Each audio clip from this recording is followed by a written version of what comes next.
Good morning all of you. हमारे YouTube channel geography junction पे आपका हार्दिक स्वागत है। आज अपन बात करेंगे मुख्य रूप से समांतर माध्य की खंडित श्रेणी के बारे में। और समांतर माध्य की खंडित श्रेणी का जो सूत्र है आपने पिछले वाले वीडियो में अपने देखा, उसमें मैंने आपको दो प्रकार के सूत्र बताए। एक प्रत्यक्ष विधि का सूत्र था, एक लघु विधि का सूत्र था। तो चाहे लघु विधि से करो चाहे प्रत्यक्ष विधि से, इस प्रश्न को अपन लघु विधि के द्वारा करते हैं। देखो, सबसे पहले आपको प्रश्न दिया हुआ है, जो आंकड़े दैनिक मजदूरी के जो आंकड़े दिए हुए, ये वाले दैनिक मजदूरी के आंकड़े, ये आपको रुपए में दिए हुए इस प्रकार से, और श्रमिकों की संख्या दी हुई है जिसको अपन एफ के माध्यम से दर्शाया गया है। अब आपको सूत्र अगर याद है खंडित श्रेणी का कि सिग्मा एक्स बराबर एफ एक्स इंटू आपका अपॉन में नीचे आ जाएगा सिग्मा एफ एक्स हो गया अपॉन में एन। अगर ये सूत्र याद है तो आपको पता है कि भाई एफ और एक्स का मान दिया हुआ, ये एक्स और ये एफ का मान, और यहाँ पे इन दोनों का गुणा करके योग किया गया है। तो सबसे पहले इन दोनों का गुणा करते हैं, दैनिक मजदूरी व श्रमिकों की संख्या। प्रश्न में केवल आपको ये दो लाइनें दिखेगी, एक तो x का मान दिया हुआ मिलेगा और एक y का मान दिया हुआ मिलेगा, जो इस प्रकार से दिया हुआ है आपको दैनिक मजदूरी के रूप में और श्रमिकों की संख्या के रूप में। सबसे पहले अपन श्रमिकों की संख्या को अपन n के बराबर मानते हैं या सिग्मा एफ मानते हैं। इनका अपन ने योग किया 50, 30, 25, 25 और 20, 15, 15 और 20, ये होते हैं कुल मिलाकर 200। n का मान आ गया आपके 200। फिर अपन बात करते हैं दैनिक मजदूरी व श्रमिकों की संख्या का गुणन पर, जो यहाँ आपके सूत्र में दिया एफ एक्स, यानी इन दोनों का गुणा।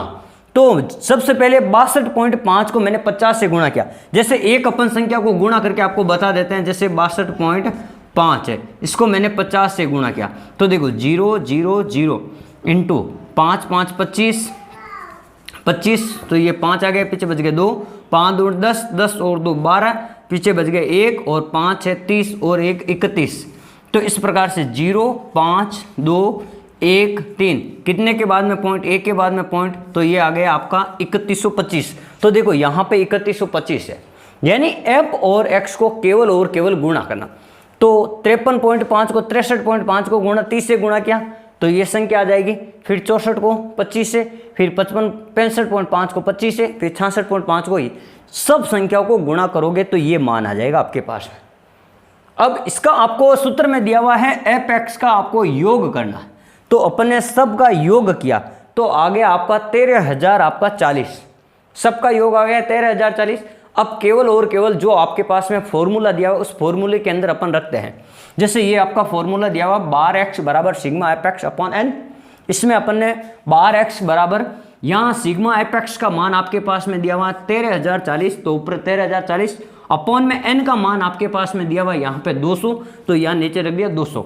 जब अपन इसको सोल्व किया तो 65.25 उत्तर आ गया, 65.25। अर्थात अपन इसको कह सकते हैं, क्योंकि ये रुपए में मजदूरी थी, मजदूरी जो थी रुपए में थी, तो इसको कह सकते हैं 65 रुपये और 20 पैसे। तो ये हो जाएगा आपका आंसर, 65 रुपये और 20 पैसे। तो इस प्रकार से आज अपन ने किया समांतर माध्य की खंडित श्रेणी। अगले वाले वीडियो में अपन बात करेंगे समांतर माध्य की अखंडित श्रेणी के बारे में। आप हमारे वीडियो से अगर आपको कुछ मदद मिल रही है, हेल्प मिल रही है, तो आप हमारे वीडियो को ज़्यादा से ज़्यादा लाइक, शेयर और सब्सक्राइब जरूर करें। आप ऐसे ही हंसते रहें, मुस्कुराते रहें और अपनी पढ़ाई को निरंतर जारी रखें। धन्यवाद।